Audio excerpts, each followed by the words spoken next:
It's your daily dose of Donna. Welcome to the show. Today is Friday, October 27th. Thank you so much for being here alive. And if you're listening, oh my God. Had my YouTube live jumping on somewhere else. Thank you so much for being here, you guys. I really appreciate it. It's been such an awesome week connecting with so many of you in the DMs and in the comments. And I hear you, I see you, I love you, I appreciate you. And I'm so glad it's Friday. If you can connect with that at all, you know it's been quite a week, quite a couple weeks, and we all need a little break at the end of the week. Today, I'm actually wrapping up my 4-week, 5 classes podcast session. I started a podcast 101 with a great group of women, 10 of you, and I'm wrapping it up right after this today. And so many of you guys have gotten your podcasts launched and going, and I will be holding another one of those next month. So just stay tuned. I will be announcing it ASAP. We have so much to talk about today. Like, it's crazy how much we're going to cover. So sit tight, get excited. In today's show, we will be covering Golden Bachelor and Southern Charm. We will be talking about two teas in a pod and the big kind of bomb that was dropped by Teddi Mellencamp. We'll be talking about Ubah from Roni and how she went after Tamra online. Woo! And some other stories. So let's get going. Thanks for subscribing, liking, commenting, and reviewing. Okay. Couple of things. Number one, I always find it really interesting. This morning, last night I got home. I went out for dinner and drinks, a birthday dinner with a girlfriend of mine, and she and I were out and we had fun. Actually, two of them. We were out. We had a good time. It was nice to get away and get out. And then we came home, and um, and then I got like really heavily invested in all the political stuff that I've been posting about on social media. I'm not talking about it anymore here, but I tagged Katie Couric in one of my stories. And I couldn't believe this. And I always find it so interesting. Katie Couric sends me a DM this morning and she's responding to what I tagged her in her story, in my story. And she was like, well, here's the actual truth. Here's what we do. And I responded and I went back and forth.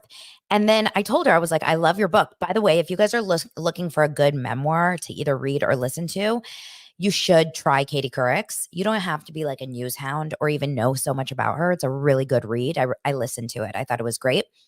But so she and I went back and forth, and she's like, do you have family in Israel? Yes. My grandmother just passed away last week in Haifa, and we weren't able to go. She says, I'm sending so much love. This is so awful on every side. I said, I agree. I love to connect with people, and you guys are going to love this next one who I was DMing. Well, okay. I'm not going to be I'm not going to, over exaggerate this, but you guys want to know who saw my story. You guys know all about my obsession with Craig. Okay, Craig from Southern Charm. We're not getting enough Craig on Southern Charm. Craig is like a throwaway character. I want more. I want all Craig. I want to watch Craig's Charm. I want to watch Southern Craig. That's the show I want to watch. But there was a picture that Paige, his girlfriend, posted on social media of the two of them all dressed up. And I posted on my stories and I said, okay, I guess my boyfriend and his girlfriend look cute. And she responded to my story page and she goes, LMAOOO. I thought it was so cute. I was like, Paige, you don't understand. I love your boyfriend and also move to Charleston and like make him some babies. Like, let's get some happy times with Craig and Paige. I will be happy to support that relationship. Okay. Are you guys into the Plaths show? The what is it called again? No, I can't remember. I just had it all down. Hold on. Plathville. Welcome to Plathville.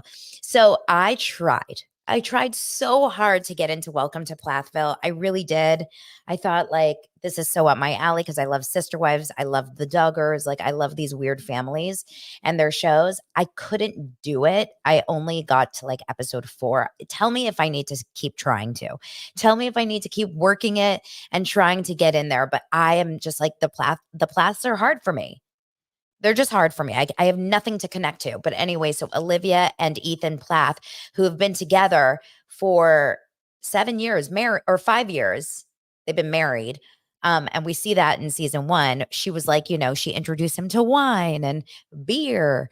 Anyway, they are getting a divorce. Do I care? No, but I know you guys care. So I'm telling it for you guys. Just giving you the updates. A couple other big stories. Bethenny. So I get a text from one of my friends, my East Coast correspondent, Molly Dare, yesterday saying, oh my gosh, I actually feel really bad for her in this. She sends me a TikTok to Bethenny, which I can't open because I was blocked, remember? So I had to go and see it through another account, which I only use every once in a while. Maybe if someone says, like, you have to see something from Bethenny. So I went over there and Bethenny, I don't know if any of you guys saw this. This was kind of interesting to me. So Bethenny, I guess, was invited through Be Strong, her amazing organization that it's provided over $300 million in aid for all these natural disasters. So they were invited to go to the NASDAQ and ring the bell. It's like a Wall Street stock thing. I don't understand the financial world. Be Strong was invited and Bethenny went. And she says in this video, and you guys should go and see it, it's pretty crazy. She says, I didn't invite anyone. I didn't realize how important it was, and I didn't invite anyone. And she said Bryn, her daughter, her 13-year-old daughter, was like, she didn't know what a big deal it was. So she was like, I have math class. And so she couldn't go. And so Bethenny says that she ended up going and doing this really incredible thing and realizing when she was there that she was so alone, that she was so lonely and she was so alone. And she hates that, she had this incredible, incredible accomplishment and she had no one to share it with. And she was saying this through tears, sobbing tears, snot, the whole shebang, lots of snorting, snotting, the whole thing. My misophonia type ear was struggling a little through that part. I felt bad for her, but a couple things. Where is Paul? Where is Bethenny's fiance? Has anyone heard about this? Does anyone know what's going on? We have not seen Paul, I don't think, in a video since the time of Jill Zarin, when Jill Zarin was on the show. I don't know where Paul is. And here's Bethenny hysterically crying that she's alone. And then I thought to myself, this poor 13-year-old daughter who she's crying about saying, my daughter wasn't there and I felt so alone and my daughter wasn't there. The 13-year-old daughter now has to sit back and think about it and feel responsible for her mother hysterically crying over her not being able to be somewhere, even though Bethenny wasn't saying it in any ill will towards Bryn. She was saying it really kindly. I love her and I know she wanted to be there and she tried to be there, but she wasn't there. So as a 13-year-old daughter, how would you feel if you knew your public mom, who had thousands and thousands and thousands of views on every video she ever did, was crying hysterically that she was lonely at this huge, event, and her daughter wasn't there and she was so sad and so, whatever. I thought to myself, this is actually going to be one of those things that she's going to talk about in therapy. Why doesn't Bethenny have anyone? Let's talk about that for a second. I feel so sad for her. She really doesn't have a circle of people around her. I feel like everyone that's been around her in the past is gone, And I don't say this out of hate for her. I say this because I feel for her. It's at some point you do have to kind of sit back and say, why have I pushed away every single person in my life? But where is Paul? Where is Paul? How could she release this video? I'm convinced they're not together because she would have said in this video at some point, I am so glad that I at least had Paul there and Paul was holding my hand and I was supported. I still had some support. She didn't mention Paul at all. She said, I was alone. I'm lonely. I'm lonely. I think they're broken up. It feels too weird. It's giving Dorit and PK, Kyle and Mauricio, not talking about you, not posting you on my feed for months and months and months and months. We'll see. Okay. What's next on my list? Oh my gosh, you guys, if you watched my stories yesterday, there are some rumors going on around Justin Timberlake and Jessica Biel. And apparently Jessica Biel and Justin Timberlake are potentially heading for Splitsville with Olivia and Ethan Plath.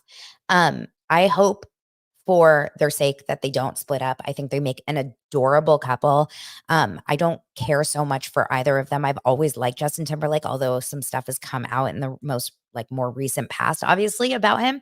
But I've always thought he was like a pretty decent guy. They've seemed cute, except we did see that he had that moment where he was holding hands with Alicia Wainwright, an actress in New Orleans, and they were like kind of flirty, drunk. I believe that. Okay, so this is how I got this rumor, and you're gonna think this is really nuts, but Bravo historian on Instagram, her name is Samantha Bush. She was the first person that I saw post about the Kyle Mo issue. I was in Greece at the time. It was in June, and I saw her on Twitter say like something is up, and it was pictures of Kyle and Morgan, and then like and then Face Reality 16. My girl Eliza really took that and went all in and created the whole story about it, and she really gave everyone the story. But Samantha was the first person that I saw say it. So she posted yesterday that this is happening. I don't know, but just keep it in mind. I will keep an eye out for you guys. I can't imagine Jessica Biel is enjoying all this horrible hatred that Justin Timberlake is getting. Britney fans we've seen it. They are diehard. They're like Taylor Swift fans. They will do anything to support their person. And if she's talking badly about him, it ain't going to look very good for him in the world, right? But we'll see. We'll have to see what happens. Okay. Oh, he turned off his comments on Instagram apparently, and now people are going all in on Jessica Biel's Instagram, which is so not fair, by the way. I hate that when they do that. Anything that happened with Britney and Justin happened many years ago. I'm not saying that it's okay that any of that happened. That's not even the point. The point is now we're 20 years later. She writes a memoir. His current wife shouldn't have to deal with the wrath of Britney fans. I hate that. That bothers me. But this is, celebrity culture, and this is like the mob that goes after people. They love to go after people to support who they, like online. They love to, attack people that talk shit about their favorite stars or talk shit about their favorite entertainers or podcasters or whatever. And then the comment section gets really, really nasty really fast. So we've seen this happen before. Okay, you guys. Now let's get into Two Teas in a Pod and Ubah. First, I'll start with Ubah. So Ubah, okay, Two Teas in a Pod is Tamra Judge's and Teddi Mellencamp's very, very popular Housewives podcast. That's what they do. They recap Housewives. Teddi, obviously former housewife, Tamra, current housewife of OC and Beverly Hills. So they are all talking about all the housewives every week. It's not strange and it's not weird that they have to recap Housewives. And we all know that there's a certain, there are different ways, there are different podcasts out there. Some podcasts literally recap Housewives shows, and they don't really necessarily add a lot of their own opinions. They just tell you what happened. Those are less interesting to me. I want to hear people's opinions about what they're watching. I do. I think it's more interesting to not just hear so then this happened, and then this happened, and then this happened. Sometimes people can make it really funny, like the Watch What Happens Crappens guys, love them. But most of the time, I really like it when we break it down. That's why I like Bitch Sesh. I like it when you can kind of take an episode of something and be like, so then this happened. Let's talk about that for 20 minutes. We don't have to talk about every single scene. So Teddi and Tamra do that for the show. They kind of go through the episode, but they break it down. And they are not, Teddi and Tamra are housewives, you guys. They are not, people pleasers. They're not trying to make people like them. They're not pandering to the fans. We know that. Both Tamra and Teddi have really bad, mean girl behavior on these shows. Both of them, right? So I guess Tamra was talking about Ubah in the reunion and was talking about how she's trying to just secure the apple, and she's, saying certain things about it because of it. She's saying certain things about, the other girls because she just wants to be invited back next week. If you don't remember on the Housewives reunion, the Roni Housewives reunion part 1 this week, Ubah was pretty intense. She literally came in Ubah hot. It almost felt random. We've talked about this already, but it almost felt random and misplaced. She would just attack, and then 2 seconds later was sweet with a person. So I have a feeling, just from watching the show and the series and the season, I have a feeling Ubah has she lacks filter, right? She lacks the think before you speak experience. She just goes. She goes all in. So She did not hold back. She screenshot Two Teas in a Pod on Spotify, and then she posted on her stories, Tamra Judge, secure what apple? Darling, I'm the tree. Duh. You know they edit the show to the moon and back. They do nothing random. They choose to edit that way to create confusion so people like you can talk. If you've got questions, send them my way. Sorry if my home makeup session bothered you. FYI, I do what I want when I want. And then she says, side note, it's truly remarkable how some of you jump to conclusions thinking that my choice to keep my relationship private implies the man must be married. Not everyone thrives on seeking attention or airing their entire life for public consumption. And don't give me the BS. I signed up for this. My man didn't. By the way, I didn't go to the reunion for anyone. I was there to seek clarity from a bunch of passive aggressive hags. Whoa. And then she's sharing private screenshots of DMs between her and Tamra, where she basically said something. She posted that in the DM, that like what I just read to you. She posted that on her story. So then Tamra responds, Ubah, we love you. Just didn't understand your anger towards Jenna. And yes, the editing with like a crying face. Sorry, I take it all back. And Ubah says, I bear no grudge against Jenna. She shared her perspective in her confessional despite not being present for the full story. I found it crucial to address this and seek clarity. Regarding cheese, I grew tired of discussing minor matters like cheese when more significant issues had arisen and it appeared that everyone was avoiding them and being passive. I wanted Jenna to know that the team she aligned with on the show didn't even want her. Ouch. So then Tamra says, I wish they would have shown more of your perspective. I feel like you started to bring stuff up, but they glazed over it. It got confusing to the viewers. Ubah says, you know very well why they did that. And then this is where it gets like yucky. Tamra says, love to have you on the podcast to hear more. Agree. No more cheese talk. And she says, no, thank you. The Ubah responds, no, thank you. The majority of people here resort to passive aggression and can't confront the truth. I won't waste my time on a group of biased viewers accustomed to artificial interactions.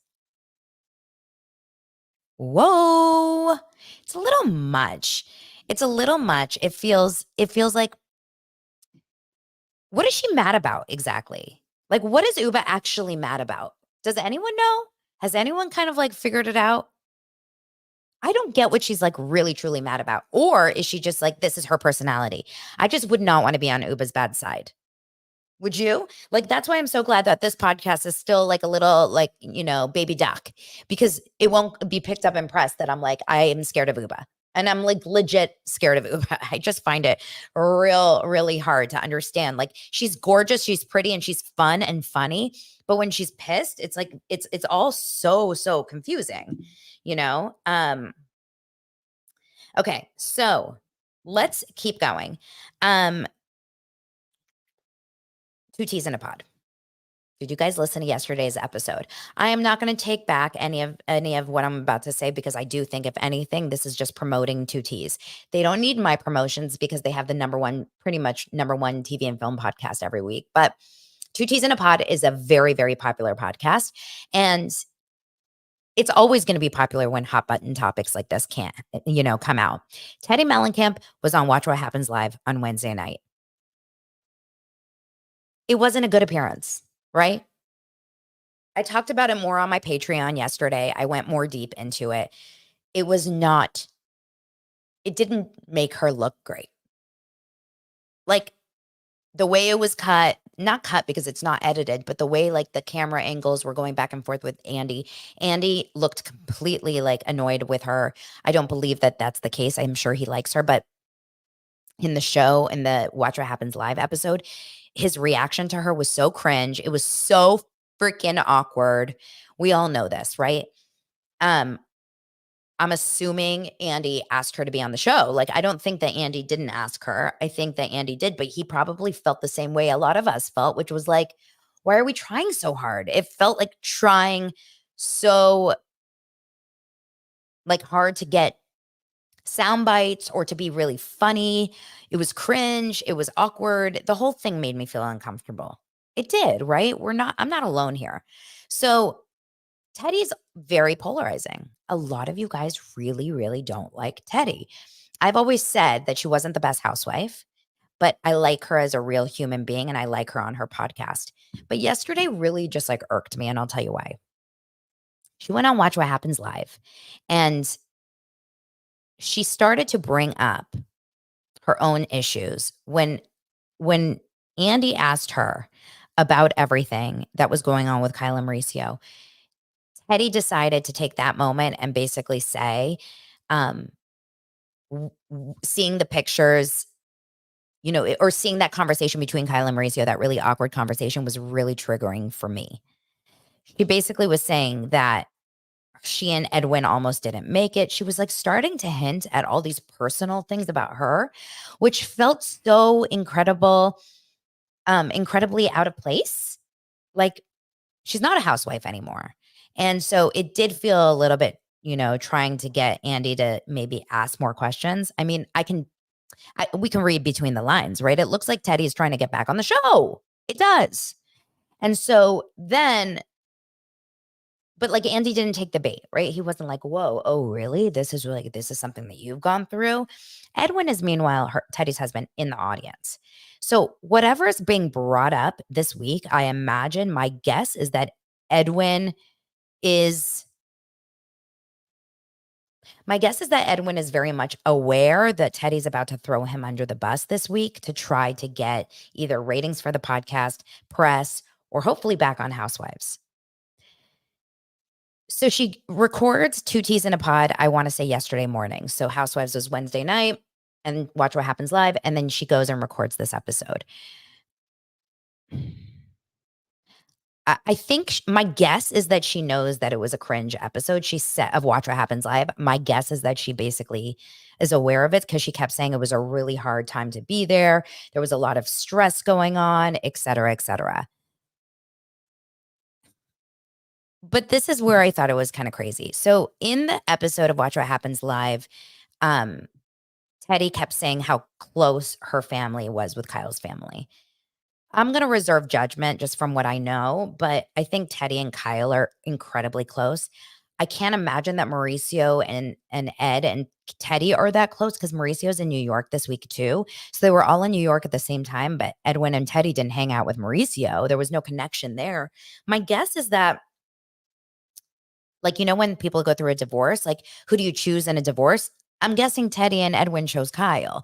I don't think that they're all that. I mean, I'm sure they love each other and they're best friends, but the kids aren't the same age. Portia is 15. She's the youngest one of the kids, and Teddi has like 10 and under year old kids. So, uh, you know, I just found it interesting that she kept saying how close the family was, but she was willing to really throw Mauricio under the bus. So in two teas in a pod towards the end, and now I feel like you guys are all going to want to listen to this.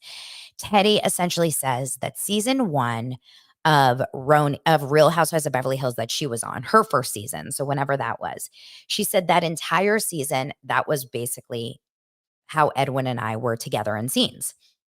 I thought it was going to end. I thought our marriage was over. I was so resentful. I couldn't even look at him. I was so mad at him. It took us so long for me to be able to trust him. Da, da, da, da, da, da, da. And she kept saying, like, I get it. I get where Kyle's coming from. And so Tamra finally said, Teddi, are you saying that Edwin cheated on you? And Teddi did not deny it and said, all I can tell you is that seeing the pictures of of Mauricio and Emma holding hands was very triggering to me. I do believe that that was a way to not only admit that Edwin has cheated on Teddi, which anyone listening to that episode would take that away, but that Mauricio is cheating on Kyle or has cheated on Kyle, which obviously as fans and as people that are, doing this, like the podcast world and all of us Bravo creators, we all see it, right? We know that Mauricio has cheated on Kyle. It's all been out there. We don't have, the women so far are not, well, I'll give you guys a little bit of scoop in just a second. But I don't think you can say I love Mauricio and I love that family, but also he cheated on Kyle. I love my husband, but he cheated on me. Like, does Edwin, her husband, want to now be dragged dragged through the streets for being a cheater? They still have, their kids are my kids' age, plus she has the little baby, right? So she has the 11-year-old, and then she has like an 8-year-old, and then she has the 2-year-old or the 3-year-old, whatever. Like, now they have to know that their dad cheated on their mom. It just seems so weird to bring that up. Why? Why when this is about Kyle and Mauricio? Now, I think she's trying to relate, but I just felt bad. She's not on a show anymore. Like, it didn't have to come out, but it probably does make more people listen to the show. I have a feeling what we're about to see is that Mauricio is going to get dragged this season. I think Mauricio is going to get, I think a lot of shit is about to come out. And I've heard from someone who's in the know through, this is a long story. I mentioned it more on my Patreon, but I'm not going to say my source. But I will say that apparently these women that Mauricio has had this affair with are going to be coming out. And one of them was one of Kyle's friends,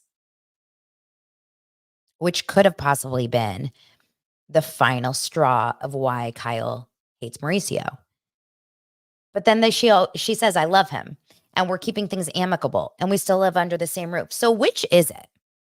Do we hate him because he's cheated on you for years and years and years? Or do we love him because you just fell out of love with him? Like, what's the deal here? And I feel like we are just getting like thrown into under the bus and upside down, because then Mauricio came out yesterday and did this video with Emma Slater, this,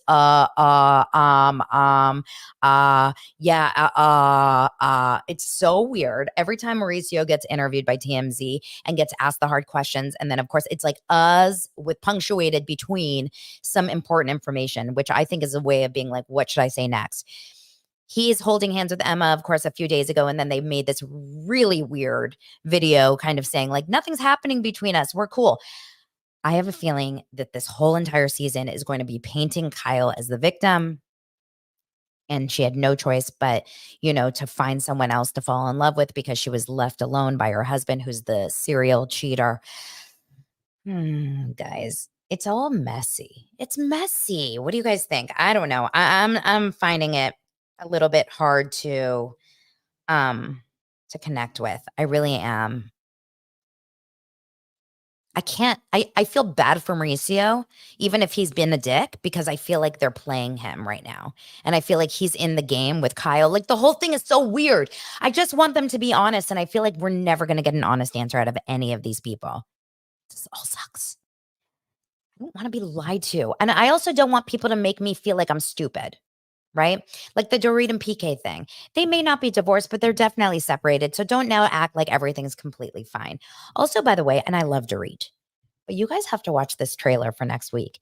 Not trailer, there's a scene that was released for next week's episode where she is sitting with Erica at a park. And I'm not joking, this is the craziest thing. She says to Erica that she was robbed again. Remember, they were robbed once, then they were robbed when Dorit was laying in bed with the kids in the other room, the big scary one. And then now Dorit is saying she was robbed again. But this is a crazy story. She says that she went to the bank and received $10,000 in cash because she had to buy gifts. What? Then she said that she put that $10,000 in her purse and went shopping, which immediately makes you think she's at Bergdorf Goodman. She's at Saks Fifth Avenue. She's at one. No. Her bag was stolen out of her cart. And then when they watched the videos, they said they saw 3 men following her. Huh? It's giving Erica and the Cliff. It's giving, we're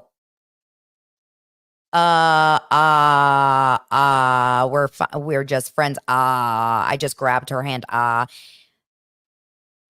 so confused. In 2023, you go to the bank and get $10,000 cash to go shopping? In what world? Use a debit card.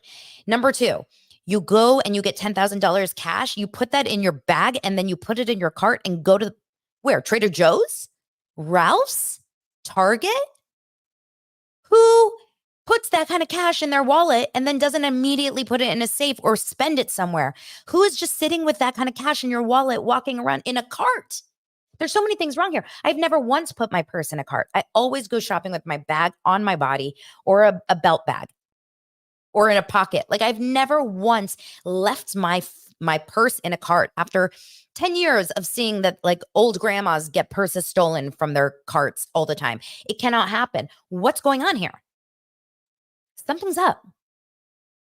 Find it all very strange. Okay, we're going to move on, you guys. Finally, it's like I keep wanting to move on, but then I keep thinking of other things to harp on. Let's do a quick Southern Charm moment, and then we're going to wrap up with Golden Bachelor because I thought Golden Bachelor was the cutest thing I've ever seen. I love that show so much. So, and you know, it's weird that I'm choosing Golden Bachelor over Southern Charm to watch first because they both air on Thursday nights. So Southern Charm, I thought it was a Blasville episode until the very, very end. But essentially, what we're dealing with here is the same story that we've been dealing with for the last few weeks. We have all these girls kind of fighting over all these guys. We have a friendship that's being broken up. So we have Taylor, who was like Miss Goody Two Shoes, Miss, Bible thumping, Jesus loving, never hurt a fly type of girl who breaks up with Shep a couple years ago or a couple months ago and then decides to go balls to the wall. She's getting drunk all the time. She's hooking up with everyone. She's sending nudes to Whitney. That's Patricia's son. Like, she is just kind of going wild. I have to be honest. I understand that side because we've all been in a serious relationship and broken up. And then you just you do it all, right? You're like hooking up with all the people and making out and doing all the things.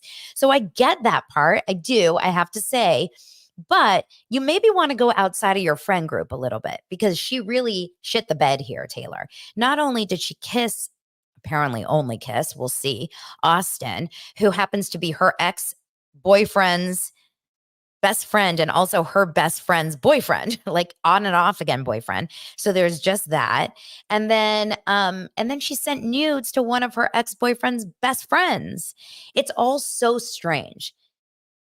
Now, cut to Madison. Madison, who has become the star of the show. I am obsessed with Madison. Remember, Madison used to date Austin. And of course, he cheated on her because who hasn't he done that with? And now she's married to a very, very good looking guy. And she is, he seems really sweet. They live in different cities or like he goes out of town for work. But this was a moment that broke me in this episode. She's sitting there with her husband and they're just like eating crudité in the middle of the afternoon. And her adorable, the cutest little boy, Hudson, comes home from school. And I'm guessing he's like my kid's age. Like I'm guessing he's anywhere between 8 and 10. And he walks into the room and he goes like this to his mom, hands out, and he starts to cry. And she's like, "Hi, what's wrong?" Because you've all been there, right? We've all been that mom where you see someone and all of a sudden you're like, "Oh no, what's going on?" And she goes up to him and she hugs him and he starts bawling and he's got bite marks all over him and bloody legs and like scuffed up clothes and a knee and his hair is messy. And he goes, he just wouldn't stop biting me. And I couldn't really fully understand what was going on, but it was clear he got like jumped. This little adorable sweet boy got jumped by maybe another kid or whatever. And someone pulled him off and he came home to his mom and cried. And then the sweet husband took him upstairs and helped him get changed and get cleaned up. And I saw Madison's face and she goes to him. I mean, this was like such a moment. And this is what I would do, by the way, where she was like, "Who is it? You want me to go kick their ass? I'm going to go kick their ass." And that's exactly what I would do, by the way. If you F with my son, like it's over. Mama Bear comes out. And so, she like keeps it strong. "It's okay, honey. It's okay." He goes upstairs and then she starts bawling. She's like, "What do I do? What do I do?" Oh my God, did my heart break. I don't know. Maybe it's because I'm a boy mom, but whenever I see scenes with moms and their sons, they take me out. I'm so like related, like able to relate with that moment and to be able to see it. But I just thought it was so, so sweet and so sad. And then Madison, a little bit later in the episode, they all go to JP, diabetes, sticking yourself in a needle through your pants, messy ass house, alcoholic type of guy, whatever. They go to his house that he has been redoing to rent out. And it's this gorgeous, gorgeous, almost like a brownstone field, gorgeous. And they go there and they end up having a dinner party and everyone is there. Austin's there, Whitney's there, Shep, and all the girls, Leva, Taylor.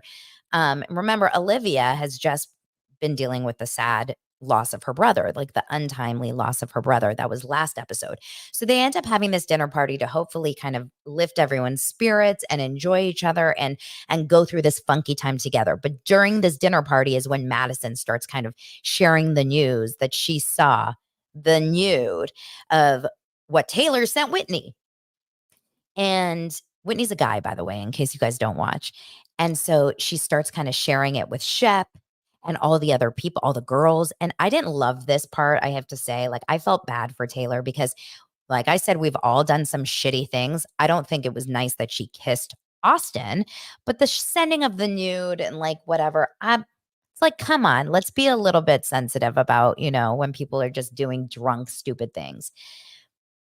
But Madison, like all the girls were kind of being cold to Taylor, talking shit about her. I felt bad. And then when they were sitting at the dinner, Madison went all in on her and just like tore her a new one, saying, "You're pretending that you're not who you are. You're pretending like you're Miss Goody Two Shoes. You clearly aren't. You clearly have this like effed up side of you." And one of the guys said to Madison, like, "So were you. You did this too." I think Shep said it. And Madison, she's so funny. She's like, "I admitted I was a slut and now I'm retired." I thought it was really actually funny. So um Taylor's having a tough season. Olivia's the one who lost her brother and Taylor's having a tougher season. You know what I mean? Like, she's just not looking so good in this run. But Southern Charm is just okay. I'm going to be honest. Like, it's a fine show. It's not exciting me that much right now. It's kind of like, okay, like I watch it. I'm not like really invested like I am Beverly Hills or Golden Bachelor. So let's move on to Golden Bachelor, which, oh my goodness, number one, Golden Bachelor. What a time to be Jewish, right? As a Jew, it is such a hard time right now. As anyone that has family going in the situation, it's very hard. But they open up Golden Bachelor with four of the women doing Havana Ranara Handa Havana Ranara Havana Ranara. Okay, Havana Gila. If you've ever been to a Jewish wedding, if you've ever been to a bat mitzvah, bar mitzvah, you know everyone holds hands. They go around in a circle. It's called, they do the Torah. The Torah. They take everyone in the chair. They push them up and down because it's a celebration. Wow, it was such a moment. It was so cute. So it was Susan, who's our Kris Jenner. It was Ellen, who is our pickleball champion, remember last week. And then in that was also Teresa, who's our local dingbat. And I can't remember who else it was. Was it Faith or Paige? I can't remember. Paige? Did I say her name right? Hold on. I just need to see before I keep going. I just want to make sure I get the names right because there's a couple of the women that I get confused. The two that I get confused are the one who is, the singer who went on the one-on-one last night. She was, geez, I mean, I've got to get this right. Hold on. I know you guys are just going to help me out here. You guys are going to tell me who it is. I'm going to give you guys a moment.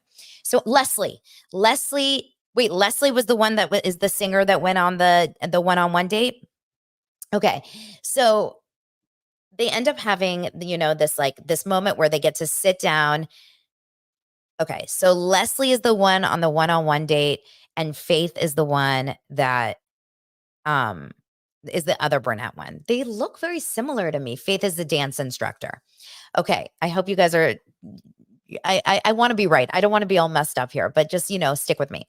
So Gary's group date card comes out. And remember, at this point, we have Sandra left. We have those two women. We have 5 women left. And they have to I'm sorry, 6 women left, and they only are going to end up with 3 at the end of this week. So they're really cutting people up. Okay, thank you. That's what made more sense. Faith was on the one-on-one date. So Faith gets the one-on-one date. She's gorgeous. To me, she's just so just like emits this like calm, beautiful energy. She gets the one-on-one date, which looks like heaven. And this is a date where they go on a helicopter and he's so cute. He's like, "It's okay, babe." No, he's AI. Remember that. He's like, Gary's like, "Listen, this has been a very an interesting experience. I feel so lucky to have all these women. That being said, it's going to be a very difficult decision at the end of this week, but I just want my heart to soar. So I'm going to take Faith and soar our hearts over California in a helicopter." So they get on a helicopter. And as they're up in the helicopter, she's like, "I'm scared," which, by the way, I would be shitting my pants, so scared. And Gary's like, I got you, babe. So, oh my God, wouldn't it be funny if they turned out into like a Sonny and Cher moment? Because she could be Cher, right? She's like a singer. I got you, babe. Na na na na. So they end up going on this helicopter that lands on a yacht. What a date, right? They end up having this incredible time. They are making out left and right. These two can't get their lips off of each other. The camera's filming them make out. They're making out on the couch. They're making out in the hot tub. They are hot for each other. And of course, she ends up getting a rose. Now you go back to the house and you realize all four of these women, bless their hearts. They're so sweet, but like, yeah, it's getting really tight and they're getting a little bit nervous about it, and they don't know exactly like who's next and would you want to hear about the girl's date? That's what I want to know. Would you want to hear about the girl's date when she comes home and she's telling you all about this and they're like, yes, tell me, we want to know everything, and she's like, okay, I'll tell you because it was so crazy cool. We went on a helicopter and then we landed on a yacht, and then you see Susan and she goes, that was my dream. By the way, just a little side note, Susan, and we see this every single episode, Susan is a girl's girl. You know how you can tell who's a girl's girl and who's not a girl's girl? Kathy was not a girl's girl. Kathy, the Caitlyn Jenner lookalike, that was not a girl's girl. But Susan is a girl's girl. She's just like really happy for all the women. So sweet. Like she actually wants to be their friend. But you could see that Leslie was starting to get a little bit triggered by that one-on-one date. She was crying all day. She really was struggling knowing that he was out falling in love with someone else. And when Faith comes home and is saying about this crazy cool date, you see Ellen and Leslie and their faces like they're pissed. They don't want to hear about it. So then the group date comes on and they go to some sort of amusement park chaired as like a carnival situation. And I'm just going to be 100% honest. I tuned out a lot of this part. The group dates are boring, but he did have some interesting one-on-one moments when he talked to Leslie, the blonde woman who I love. Not Leslie. Ellen? When he talked to Ellen, who I love, she was, tell me if I'm saying it right. She was so, so cute. And I hated seeing, what ended up happening, but she was like, I'm falling in love with you, Gary. I'm falling in love with you. Like, I am just falling in love with you. I thought it was so sweet. She really, really loves him. And she's starting to freak out because she's like, what am I going to do? My heart is going to explode tonight. Like, if I don't get the rose, I'm just going to explode. If I get the rose, I'm going to explode. Like, she was all in, all in. Then we had, a couple of moments with Sandra and Susan, and it was just very brief, which I was like, they're going home. If they only spend like 10 seconds on any of these girls' interactions, they're going home. So we knew that they were going to go home, but we didn't know yet. But at the end of the date, he says, and then he has this long conversation with Teresa, who was like, I love you, Gary. I love you, with her big eyes. And they do some making out. I don't want to watch that again. I turned my eyes for those parts. He can't give the rose. He's not able to give the rose. He's like, it's too hard for me. I can't do it. They really triggered the AI robot in that scene. They were like, turn him up a notch. Okay. It can't be like, hi girls, I had a great time with you. In this one, it was like, I can't do it. He puts the rose back down and he decides that he's going to go off and, give the final 2 roses the next night. So now all the women, other than Faith, all the women are saying, who's going to get these roses? So he starts giving out the roses. The first one he gives to is Leslie. That's Leslie and Faith are very interchangeable to me. I can't remember, but Leslie gets the rose. She's the dancer, hippie dancer. So I'm like, he's into brunettes. He's not into blondes. So far, right now, we have 2 long-haired brunettes. And now it's between Sandra, Susan, Ellen, and Teresa. And he ends up getting Teresa. So Susan, that's Kris Jenner, the best friend to all of us, the one that we know has gas. If you remember that, she's the hairdresser. She's gone. She gives him a big sweet hug. Oh, love you. Okay, mwah. Like she's such a good, sweet person. And then we have Sandra, who also looked so adorable. And she's like, it was great meeting you. And she went off into the sunset. And then finally, we were left with Ellen, who just looked devastated. And I really did feel for her. I did. And I hope she gets another shot of love. Maybe she'll be the Golden Bachelorette. Do you think it will be her or Joan, the hottie, the blonde hottie who had to go home to be a mama? Anyway, I thought it was an amazing episode. So now we're left with Teresa. Teresa, who's given me, oh God, I'm going to be so mean, you guys. I don't want to be mean, but I feel like I just want to be honest. Teresa's giving me a little bit of single white female, a little bit of, I know where you sleep, Gary. And then we have Leslie, who's like, I'm going to dance in your pants, Gary. And then we have Faith, who's like, Kumbaya, my Lord, Kumbaya. So now between the three of them, I feel like, we've got a lot of fun personalities to go down to. I don't know who wins. I know some of you guys definitely know who wins. I am praying, I hope from here until the end of the world that it's Faith. So far, I want it to be Faith. Kathy. I miss Kathy. Kathy was really such comic relief, just like Mauricio is on Dancing with the Stars. So please keep voting Mauricio in. We need to see him go to the all end. Like I need to see, there is no way that I can function unless I constantly see, this is what I want to see every day of my life. If you're not watching on YouTube, you're missing out. So I love Kathy. Zip it, bend it, snap it, and lock it and pop it. Okay, zip it, Teresa. I want Kathy to pop out on Teresa's home date with Gary. And she'll be like, Gary, I had such a great time with you. And Kathy just pops out of a field and she goes, zip it, pop it, lock it, zip it, clip it, snap it. I miss him. Anyway, you guys, I hope you have an incredible weekend. Make sure to listen to yesterday's Patreon. It's good. It's good. There's a lot of good stuff in there. And thank you so much for continuing to support this show. It means the world to me. And I will see you guys on Monday. Bye, y'all.